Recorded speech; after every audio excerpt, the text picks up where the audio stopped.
مفتی طارق مسعود special. ہاں، بھائی نے سوال پوچھا ہے مرحوم ماں باپ کی نمازوں کا فدیے کا کیا طریقہ ہے۔ یہ بہت اہم سوال ہے، اس کو اچھی طرح سے جواب کو سمجھیں۔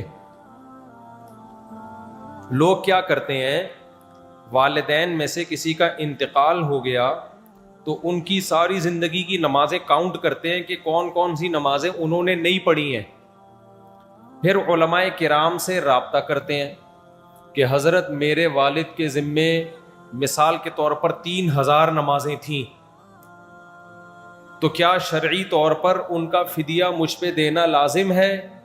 مفتی صاحب جواب میں کہتے ہیں کہ اگر انہوں نے وصیت نہیں کی اور وراثت نہیں چھوڑی تو پھر آپ پر شرعاً لازم نہیں ہے۔ پھر بندہ یہ پوچھتا ہے مفتی صاحب سے، اگر میں خوشی خوشی یہ دینا چاہوں تو کیا میرے والدین کو فائدہ ہوگا؟ مفتی صاحب جواب میں کہتے ہیں ہاں، جملہ مکمل کریں، ہوگا۔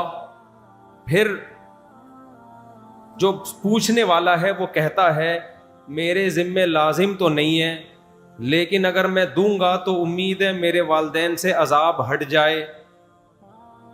پھر اس کے دل میں یہ بات آتی ہے اگر نہیں دیا تو عذاب ہوتا رہے گا۔ تو بتاؤ دنیا میں کون ہے جو ماں باپ کو عذاب میں دیکھنا چاہے؟ اس کا نتیجہ یہ نکلتا ہے کہ عملی طور پر وہ یہی سمجھتا ہے کہ مجھے دینا ہے۔ نہیں آئی سمجھ میں بات؟ اور 4-5 ہزار نمازوں کا فدیہ 4-5 ہزار روپے نہیں ہوتا، جائیدادیں بک جاتی ہیں لوگوں کی۔ اس لیے میں جب یہ مسئلہ پبلک کو بتاتا ہوں تو میرا بتانے کا اسٹائل تھوڑا سا چینج ہوتا ہے، کیونکہ شریعت کے مزاج کے خلاف ہے۔ شریعت چاہتی ہے کہ والدین کی وراثت اولاد میں تقسیم ہو، وہ فائدہ اٹھائیں اس وراثت سے۔ تو اگر یہ